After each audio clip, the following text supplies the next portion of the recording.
Welcome back to Conflicts of Interest. This is episode 675, and today is September 24th, 2024. I'm the host of the show, Kyle Anzalone. I was planning to do a show today that was very heavy on news from the Ukraine war covering the past 2 weeks. However, there was a major escalation in Israel's war in Lebanon last night. So we definitely need to discuss that on the show today. And then we will get to some Ukraine stuff later in the show. So thank you all so much for tuning into the show. Of course, it could be found at the Libertarian Institute on the blog at antiwar.com, YouTube, Rumble, or Odysee for the video version of the show.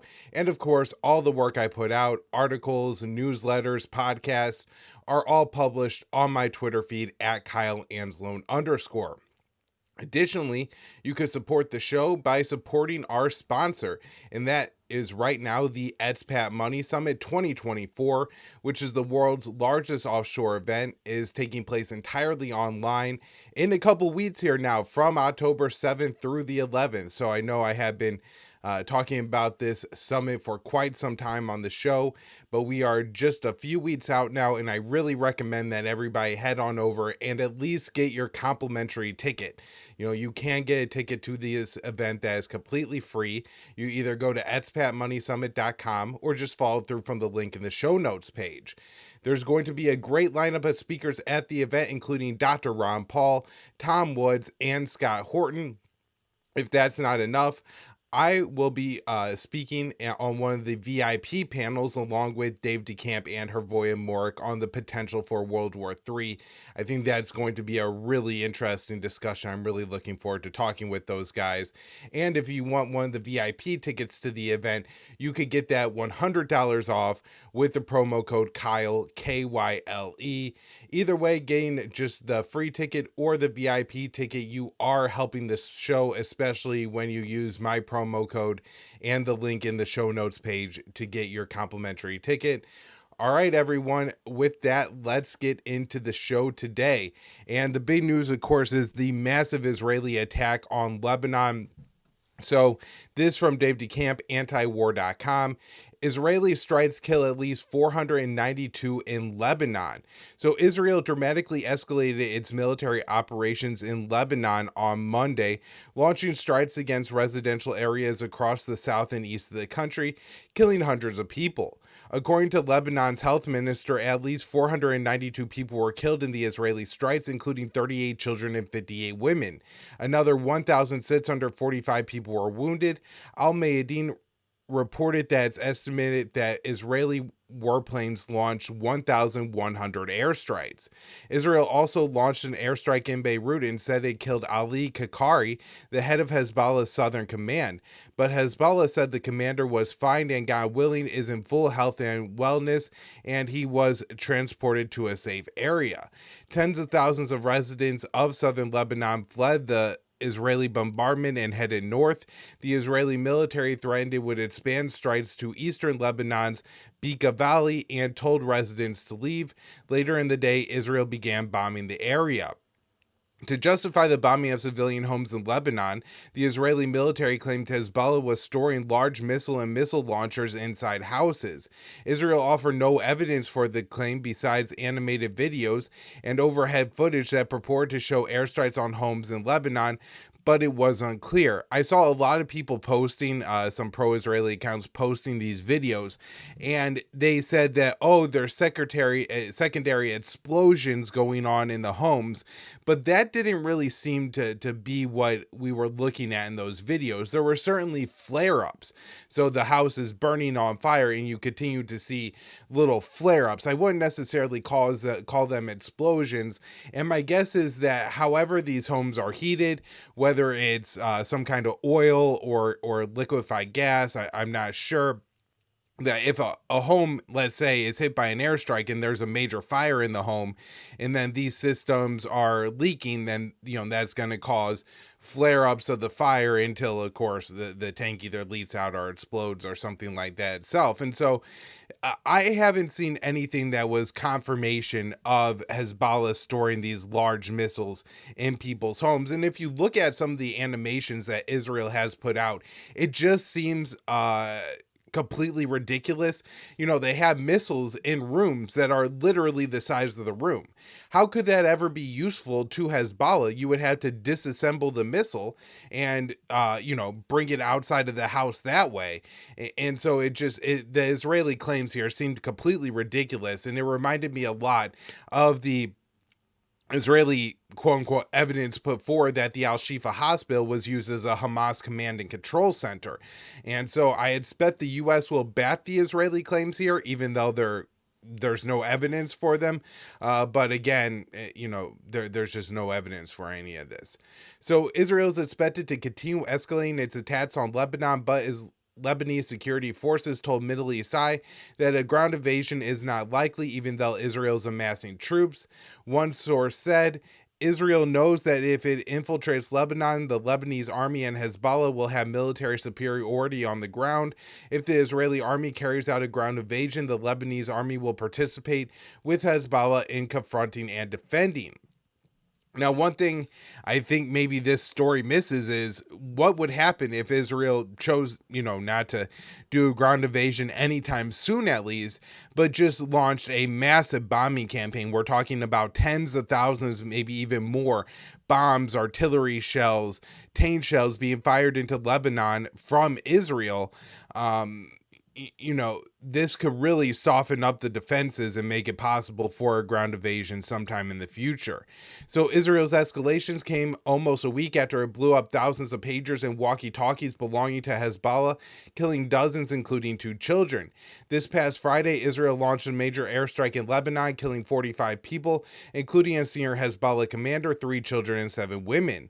On Sunday, Sheikh Naim Qassam, the deputy leader of Hezbollah, said the group entered a, quote, new phase of fighting with Israel, but he also said Hezbollah would end its attacks on northern Israel if there was a ceasefire in Gaza.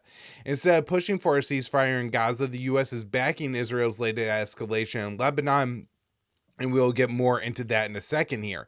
And so, this is really concerning what Israel is doing in Lebanon right now, and it seems bent on igniting a major war in the Middle East. I really think the only thing holding back a major war from occurring at this point is the restraint of Hezbollah, and that is because the leader of Hezbollah, Nasrallah, as well as I think the leadership in Tehran, do have an understanding that Israel can and would likely bomb their country, and with the help of the Americans, likely and maybe as far close to this stone age as they possibly could. It's going to be absolutely ruthless, like we have seen in Gaza. And so, Lebanon and Iran being somewhat modern countries, Tehran and Beirut are fairly modern cities, right? There's a lot of infrastructure. People live relatively well. I know there's a lot of poverty, particularly in Beirut, and a lot of people struggle, but there's also a lot of really nice apartments buildings in downtown Beirut, and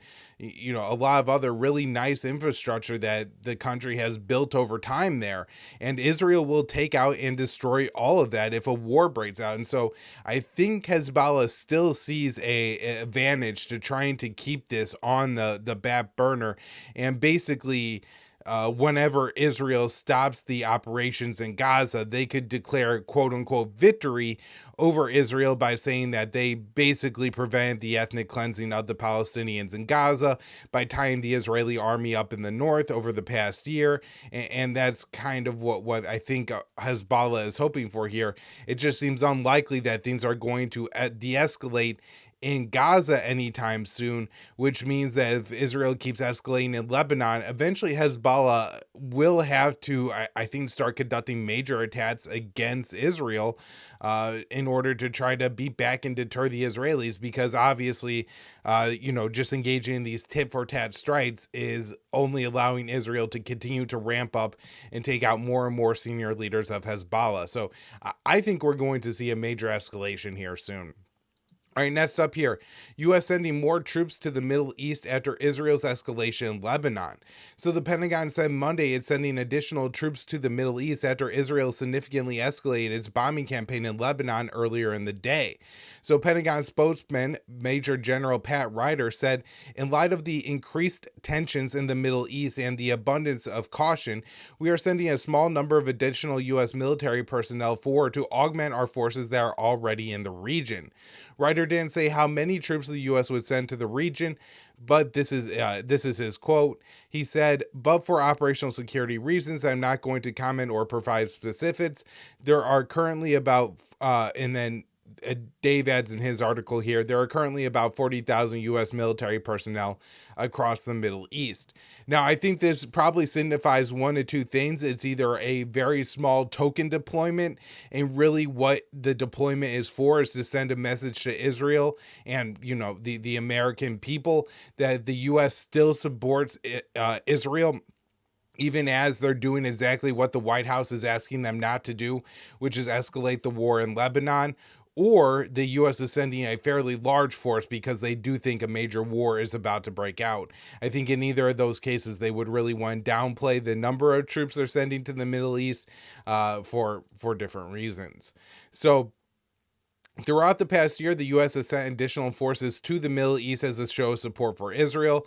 The strong support from the U.S., including a constant flow of weapons shipments, has emboldened Israel to escalate in Lebanon and elsewhere in the region. The night before Israel escalated its bombing of southern Lebanon, Secretary of Defense Lloyd Austin spoke with Israeli Defense Minister Yoav Golan and made it clear that the U.S. backed Israel against Hezbollah. The Pentagon explained in a readout of a call, the Secretary Austin expressed his support for Israel's right to defend itself against Hezbollah, extend its attacks as Hezbollah extends its attacks deeper into Israel. The readout also said that Austin stressed the importance of finding a path to a diplomatic solution, but the U.S. has not threatened to withhold any support for Israel as Israel continues to escalate the situation. The Pentagon said Austin also made clear that the United States remains postured to protect U.S. forces and personnel and determined to deter any regional actors from exploiting the situation or expanding the conflict. Which is crazy because that's exactly what Israel is doing with billions of dollars of U.S. weapons, but the U.S. has absolutely no objection to that. What the U.S. has an objection to is that if another country in the region, say Iran or the Houthis in Yemen, the Shia militias in Iraq and Syria, the Syrian government attempted to enter the fray, well then that is a provocative escalation that must be prevented with U.S. force, where when the U.S. does it, then this is just ensuring global stability and rule, following international humanitarian law in the Middle East, when, of course, Israel is committing a genocide, and this is completely ridiculous. Additionally, it is Israel that is preventing a deal from being done and a ceasefire from being reached in Gaza. All right, so next up here, Iranian president says Israel laying, quote, traps to draw Iran into the war. So the Iranian president said Monday that Israel is setting traps to drag Iran into war, comments that came amid a dramatic escalation of Israel's bombing campaign in Lebanon. The Iranian president, who is in New York for the UN General Assembly, told reporters that Iran wants peace in the region while Israel wants war. He said, "We don't want to fight. It's Israel that wants to drag everyone into war and destabilize the region. They are dragging us to the point where we do not wish to go." And I think there's a lot of truth to this. Now, of course, just using your enemy's provocations as an excuse to go to war is not something that I support, but you know what he has explained that has happened in the past, which is Iran has been very careful to escalate with Israel only in ways where off-ramps and de-escalations were possible, where Israel has escalated in Iran in very provocative ways that could have started a full-blown war between the two countries. So Israel has done things like bomb the Iranian consulate building in Damascus, a serious provocation, a violation of international law. And in response, Iran conducted an attack on Israel, but it was a well-telegraphed attack that allowed the Americans to rally support from the Jordanians, the Brits, and the Saudis to help defend Israel so there wasn't a major amount of devastation or destruction in Israel. A similar thing happened when the Americans assassinated Qasem Soleimani at the Baghdad airport in Iraq. Iran then launched a bunch of missiles at an American base in Iraq, but the attack was well telegraphed and was aimed at a corner of the base where there weren't troops or military equipment, in order to again decrease the destruction and injury to U.S. troops. So you end up with a bunch of dead American troops. And so these actions by Iran are signaling that, look, they don't want to be pushed around in the Middle East, but at the same time, they're not looking for a wider war. As I said, I think Tehran understands very well that Israel has nukes and that Tel Aviv would nuke Tehran if it came down to it, and they don't want to see their society, their country obliterated in a war. And so, I think that we'll go through some pretty significant lengths to try to avoid a conflict with Israel. However, you have the July 31st assassination of the Hamas political chief Ismail Haniyeh in Tehran, which is an issue. And of course, then these major escalations in Lebanon, the pager attack, the bombing campaign. So this is becoming concerning. All right, one more story on the Middle East and Israel here before we move on. Turkey will seek justice for a Turkish-American protester killed by Israel. So I wrote this one up for the Libertarian Institute on September 23rd. So Ankara will submit evidence to the International Court of Justice, the International Criminal Court, and the United Nations regarding the murder of Turkish-American Aznor Igi by the Israeli Defense Forces during a protest in the West Bank. So on September 6th, Igi was fatally shot in the head by an IDF sniper. Tel Aviv conducted an investigation and concluded that the killing was unintentional. President Joe Biden backed the Israeli narrative, saying the bullet ricocheted off the ground. An investigation by the Washington Post disputed Tel Aviv's conclusion that the sniper was firing at a protester instigating a riot, as the IDF claimed. The Post found there was no one at the protest that could possibly pose a threat to the Israeli soldiers at the time the sniper shot the protester. Still, Washington refused to condemn Tel Aviv or demand justice for the killing of an American citizen. It is consistent with past Biden administration policy when the White House refused to take action against Israel for the killing of two other Americans in Israel, Omar Assad, an elderly Palestinian man who was bound, gagged, left on the side of the road while having a heart attack by the IDF and died, and Shireen Abu Akleh, who, in a similar manner to this 26-year-old protester, was shot in the neck by an Israeli sniper when nobody in the region posed a threat whatsoever to the IDF. So I want to get into this a tiny bit here, because I think it may seem counter to, why would Israel do this, right? Why would they shoot an American like Shireen Abu Akleh or Iggy? Because you would assume that this is something that would really tick off Washington and the Americans, the White House, and things like that. And that is my initial reaction. Like, this seems to be a huge mistake. But I think this is about silencing dissent within Israel, right? So if even an American citizen, Israel's primary backer in the West Bank, at a peaceful protest can be shot and killed, then who is safe, right? Are any Palestinians at all safe? If Shireen Abu Akleh, one of the most recognizable figures, again, an American, a TV journalist, somebody, it would be like Megyn Kelly at a Black Lives Matter riot being shot in the neck by an American cop, and the reaction, being that, oh, well, she shouldn't have been standing there. And, this is kind of what has come out of the American side here. So not a surprise. I think what Israel is trying to do here, again, is to basically flex its muscles and its absolute domination over the Palestinians, saying that, even having the status of an American will not save you when you're standing up for the Palestinian people. So as Iggy is also a Turkish citizen, Ankara is showing interest in seeking justice for the murdered activist.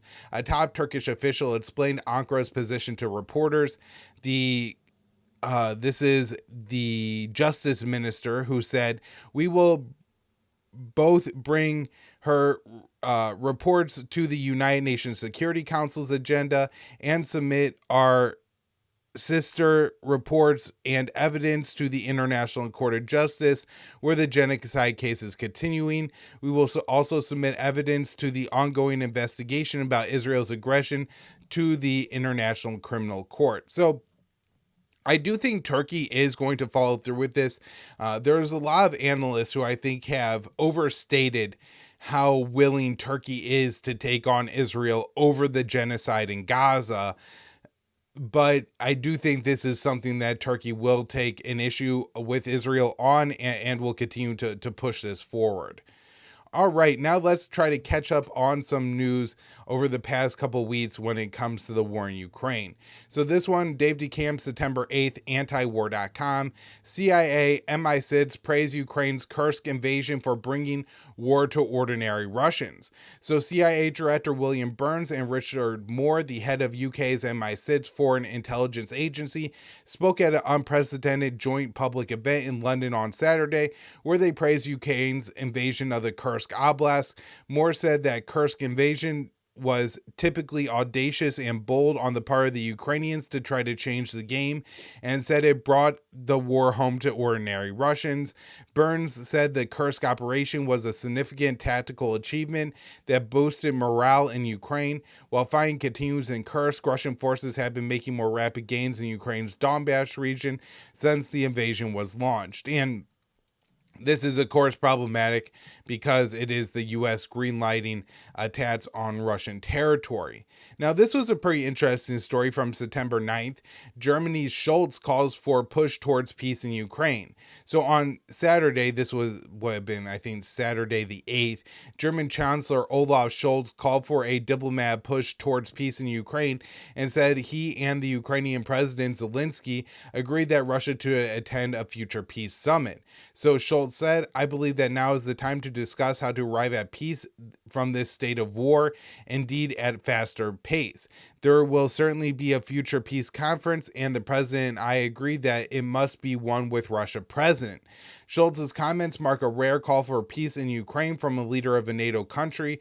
Hungarian President Viktor Orban has been consistently calling for an end to the fighting, but he has been out of step with other NATO and European leaders. Back in June, Ukraine organized a conference in Switzerland that was billed as a peace summit, but Russia was not invited to attend, so it didn't make any progress towards a ceasefire. After the Switzerland conference, Zelensky began saying that Russia should attend the next summit, which marked a break from his previous position that he wouldn't hold any talks with Moscow until a complete Russian withdrawal from Ukraine, which is, of course, a non-starter. Russia expressed interest in holding peace talks, but then Ukraine launched its offensive on Kursk on August 6th. Following the attacks, Russian officials have started to dismiss the idea of peace talks and suggested that Zelensky's earlier comments about inviting Russia to a summit were a bluff. Last week, Russian President Vladimir Putin signaled he was softening his position, saying Moscow never refused to negotiate, but there is still no sign that a peace summit involving Russian and Ukrainian officials is being planned, and the U.S. isn't expected to support any efforts to forward peace, at least not before the November election. Throughout the war, the only time a real peace was on the table was back in March and April of 2022, and let's talk about that now. So, this one from Dave DeCamp, September 9th, antiwar.com. Victoria Nuland admits U.S. discouraged Ukraine from signing peace deal with Russia in 2022. So, former U.S. State Department official Victoria Nuland has acknowledged that the U.S. discouraged for Ukraine from signing a peace deal with Russia during the early days of the Russian invasion. Nuland, who recently resigned from her position as Undersecretary of State for Political Affairs, made the comments during an interview that was published on YouTube on September 3rd. So, an exiled Russian journalist asked Nuland about former Israeli Prime Minister Naftali Bennett's claim that the U.S. and its allies blocked his effort at mediation, and reports from British Prime Minister Boris Johnson that he urged Ukrainian President Zelensky not to sign a deal. The reporter also mentioned David Arkhamida, a Ukrainian official who led the negotiations with Russia at the meeting in Istanbul in 2022, who acknowledged last year that a deal was on the table at the time, and Russia's main demand was for Ukrainian neutrality. Nuland claimed the U.S. took a hands-off approach to the negotiations when they first started, and it said it wasn't until relatively late in the game that the Ukrainians started seeking advice from the US and its allies. Newland explained the Ukrainians began asking for advice on where this thing was going, and it became clear to us, clear to the Brits, clear to others, that Putin's main condition was buried in an annex to this document that they were working on, and it included limits on the precise kinds of weapon systems that Ukraine could have after the deal. She said that the deal would make Ukraine neutered as a military force, and there was no similar constraints on the Russian military. She said people inside Ukraine and people outside Ukraine started asking questions about whether this was a good deal, and at what point the deal it was at that point the deal fell apart. Boris Johnson traveled to Ukraine on April 9, 2022, and according to Ukraina Pravda, told Zelensky that even if Ukraine was ready to sign a deal with Russia, the collective West was not. The Ukrainian negotiator confirmed this account in November of 2023, saying that when the negotiators returned from Istanbul, Johnson visited Ukraine and said he would not sign anything with them at all, and let's just fight.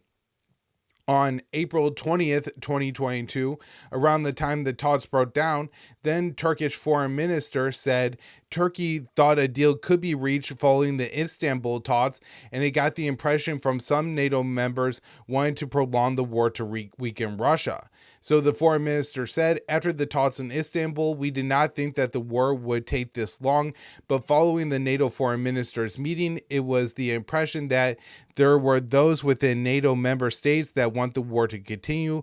Let the war continue and Russia gets weaker. They don't care much about the situation in Ukraine. On April 25th, 2022, after visiting Kiev, Secretary of Defense Lloyd Austin declared that one of the U.S.'s main goals in the war was to see Russia weakened. All right. Now, two more stories to wrap up the show here today. Ukraine may get permission in private to fire Storm Shadow missiles into Russia. And so one of the main stories that went on for the 2 weeks I was out from the show was the kind of backroom talks here about would Ukraine get permission for long-range strikes and help for long-range strikes inside of Russian territory. And the reason that this was expected to occur was our Secretary of State, Antony Blinken, signaled to the Brits that the U.S. was going to sign off on this, and the British Prime Minister, Keir Starmer, actually traveled to the United States, I think expecting to have a major announcement with President Joe Biden on allowing the UK's Storm Shadow missiles to be fired deep into Russian territory. However, it seems that at some point, someone in the U.S. government, it's been reported from the Pentagon, got into the ear of Jake Sullivan and President Joe Biden and basically said that this is really too far, that the Russians are serious, that they may start attacking NATO countries if the U.S. does this, and it appears that Biden did bat down. However, whenever it appears they bat down from an escalation, that doesn't always mean it's the case. It means maybe they floated a trial balloon, then they're going to do it secretly, and in a couple months they're going to admit they've been doing it. So this Dave DeCamp, September 22nd, antiwar.com. Ukraine may get permission in private to fire Storm Shadow missiles into Russia. The US and UK may permit Ukraine to use Storm Shadow missiles for long-range strikes inside Russian territory without it becoming public until the first one is fired, the Times reported on Friday. Ukraine has received Storm Shadow missiles from the UK and a variant from France, known as the Scalp EG. Both have a range of about 155 miles. The Times report said that Western diplomats are poised to sign off on Ukraine's use of Storm Shadows in Russian territory, but will hold back from making an official statement. They don't want to publicize the move since it would give Russia advance notice. Previously, escalatory steps the U.S. has taken in the Ukraine proxy war were not announced publicly. For example, when President Joe Biden gave Ukraine the green light to use U.S. weapons in Russian border regions, it was first revealed by media reports and later acknowledged by the administration. Russian President Vladimir Putin has warned that the U.S. and NATO provided long-range weapon strikes on Russian territory would put NATO at war with Russia. He said earlier this month, it would mean that NATO countries, the U.S., European countries, are at war with Russia. Storm Shadows and other precision-guided munitions provided by NATO countries require Western intelligence to be fired. Earlier this year, a German military leak revealed that British soldiers are, quote, on the ground in Ukraine, helping to fire the Storm Shadow missiles. Ukraine could be granted permission to fire Storm Shadows into Russia during a meeting between Ukrainian President Zelensky and Western officials at the UN General Assembly in New York this week. One of the Times sources said that the U.S. want to move fast on the escalation because senior members of the Biden administration are focused on legacy building as the presidential election approaches. And I guess, I mean, it's an insane thing to say that they're focused on legacy building when we're, debating here and talking about the potential for a nuclear war, but maybe they're worried they're going to have a bad legacy and they're going to just provoke a nuclear war to erase all legacies for everyone anywhere. All right, last story up here today. This one from September 23rd, antiwar.com. Again, our friend Dave DeCamp. Zelensky arrives in the U.S., will present victory plan to Biden, Harris, and Trump. So Zelensky arrived in the U.S. on Sunday and is set to hold separate meetings this week with President Biden, Vice President Kamala Harris, and former President Donald Trump. Zelensky is expected to present the president and the two presidential candidates with his so-called victory plan. He will also be holding meetings with other world leaders as they gather for the United Nations Assembly in New York. Zelensky said in a statement ahead of his arrival in the U.S., in the United States, Ukraine will present its plan for victory, and the U.S. president will be the first to see it in full. He added, I will present the plan of victory to leaders of partner countries like President Biden, are world leaders and can become world leaders of peace by helping with the plan for victory. We will also present it to Congress, to both parties, and to both presidential candidates. Zelensky's first stop in the U.S. was to visit an ammunition factory in Scranton, Pennsylvania. Zelensky wrote on X, I visited the plant that manufactures 155 millimeter artillery shells. Now for our warriors who are defending not only our country, not only Ukraine, the plant will ramp up production. Zelensky was joined at the factory by Pennsylvania Governor Josh Shapiro, who was in the running to be Harris's pick for vice president before she chose Minnesota Governor Tim Walz. Both Zelensky and Shapiro signed artillery shells at the plant. So Shapiro wrote in a post on X, we must do all for our part in the fight for freedom, from the workers in Scranton who make Pennsylvania the arsenal of democracy to the brave Ukrainian soldiers protecting their country. During his time in the U.S., Zelensky will be pushing for the U.S. to support long-range strikes inside Russia using NATO missiles, a step that would mark a significant escalation in the proxy war and make a direct NATO-Russia war much more likely. The Times reported last week that Zelensky might get a green light to fire British-provided Storm Shadow missiles into Russia, but is not expected to be announced publicly. All right, everybody, that's going to do it for the show today. Thank you all again so much for tuning in. If you haven't already, get your tickets to the Expat Money Summit 2024. Links are in the show notes page. And of course, help me out. Follow me on Twitter. Subscribe to the show, YouTube, Rumble, Odysee. If you listen to the audio podcast, be sure you're subscribed. Ratings and reviews are helpful. Recommend it to a friend who you think might like it. And we'll be back with more shows later in the week.